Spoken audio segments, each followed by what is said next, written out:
बिस्मिल्लाहिर्रहमानिर्रहीम।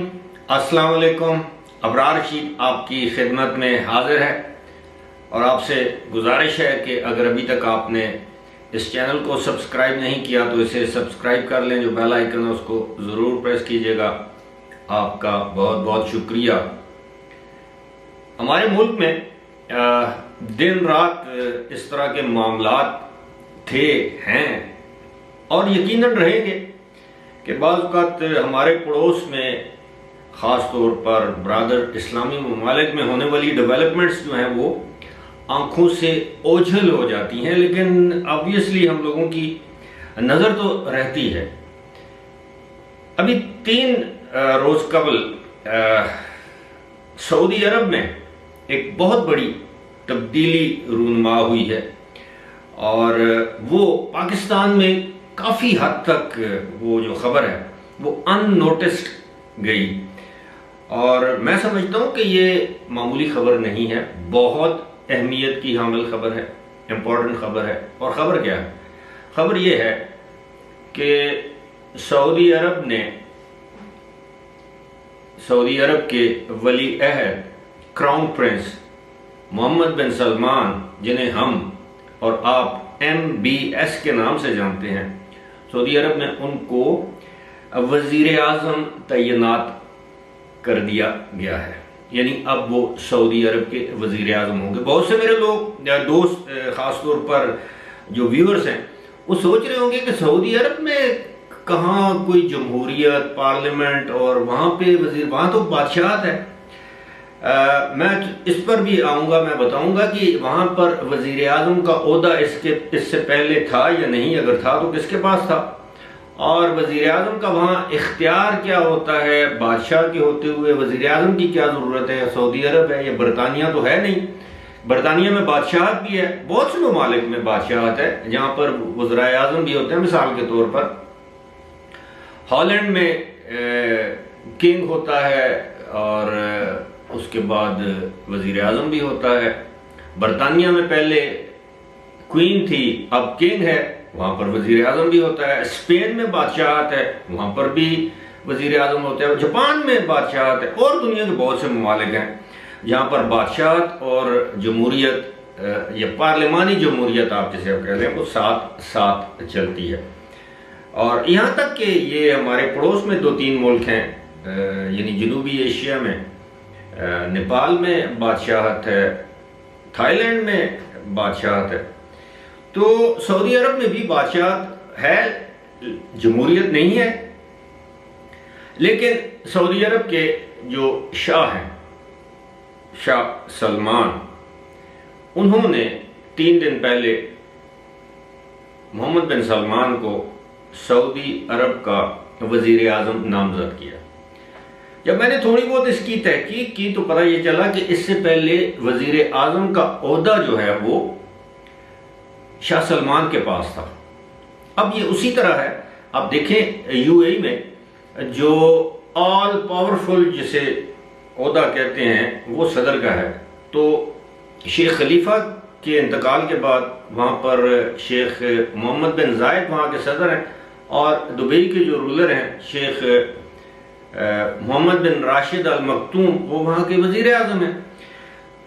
तो मज़ीद तहकीक की तो पता ये चला कि जनाब सऊदी अरब में जितने भी हुकूमती मामलात होते हैं उसका जो हेड होता है वो वज़ीर आज़म होता है।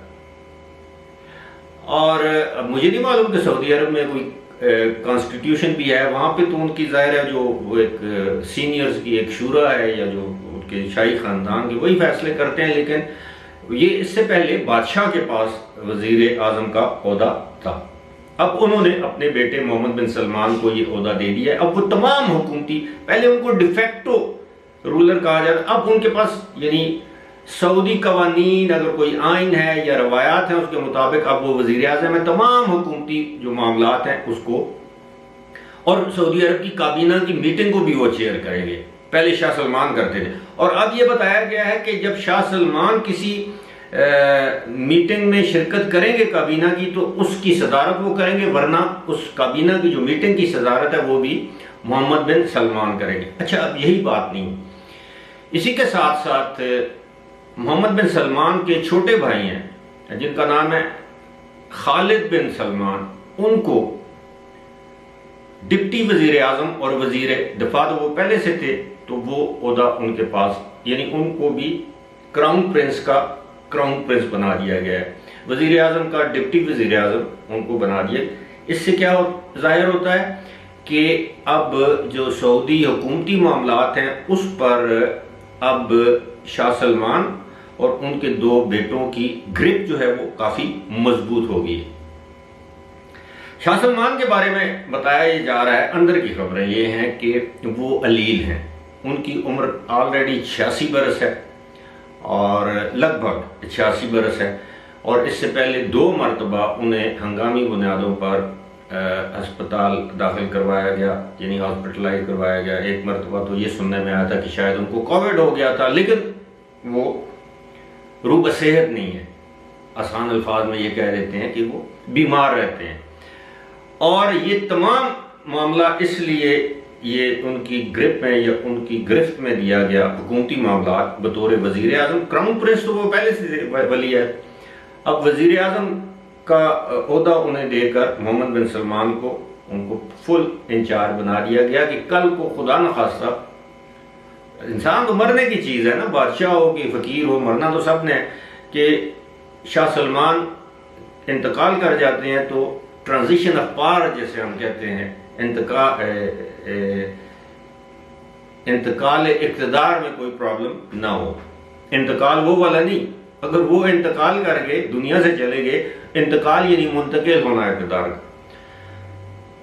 अब सऊदी अरब में आपको पता है कि मोहम्मद बिन सलमान जब ये वजीर दफा बने थे शुरू में, फिर 2016 में, फिर 2017 में इनको उस वक्त के जो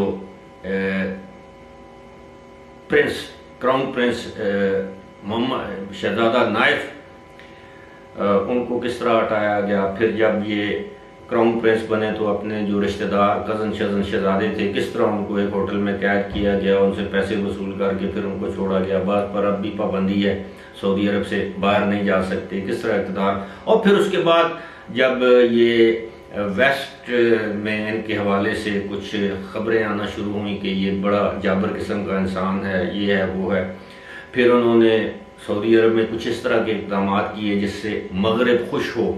फिर जमाल खशोगी वाला मामला आ गया, वो कत्ल का डायरेक्ट इल्ज़ाम अमेरिका ने इन पर आयद कर दिया। जो बाइडन ने इस हद तक कह दिया कि जनाब मैं तो इस बंदे से बात करना पसंद नहीं करता, इसको फ़ोन करने की मुझे ज़रूरत नहीं है। फिर वही जो बाइडन इनके पास आए तेल के जब ज़रूरत पड़ी अभी हाल ही में। लेकिन इसके साथ साथ मोहम्मद बिन सलमान ने कमाल एक महारत के साथ उन्हें पता है कि वेस्ट को कैसे राजी किया जाना चाहिए। कि सऊदी अरब के हवाले से ये था कि जनाब वहाँ पे औरतों के हकूक नहीं है, बड़ी पाबंदियाँ हैं, ये है वो है। फिर उन्होंने वहाँ पर जो मुतवा सिस्टम था, जो रिलीजियस पुलिस जिसे हम कहते हैं, उसका रोल ख़त्म कर दिया। फिर ख़वातीन को पहले ड्राइविंग की इजाज़त दी, फिर बग़ैर महरम के जाने की इजाज़त दी, लिबास हिजाब बुर्का शुर्का ख़त्म करने की इजाज़त दे दी। यहाँ तक कि वहाँ पर नाइट क्लब्स खुल गए जिनका नाम रखा गया कि हलाल नाइट क्लब। सिनेमा घर खुल गए, वहाँ पर मखलूत म्यूजिकल कॉन्सर्ट्स होने शुरू हो गए, मतलब जिस तरह वेस्ट में होता है। अब तो सुनने में आया कि जो नया नियॉन सिटी है वहाँ पे तो दुनिया जहान की खराबात होंगी, तो उन्होंने वेस्ट को अपनी तरफ कि जी ये बंदा तो बड़ा लिबरल है ये। लेकिन अब मामला ये है कि सऊदी अरब पर अब शाह सलमान की नहीं, मोहम्मद बिन सलमान की गिरफ्त है और उनके भाई खालिद बिन सलमान की गिरफ्त है।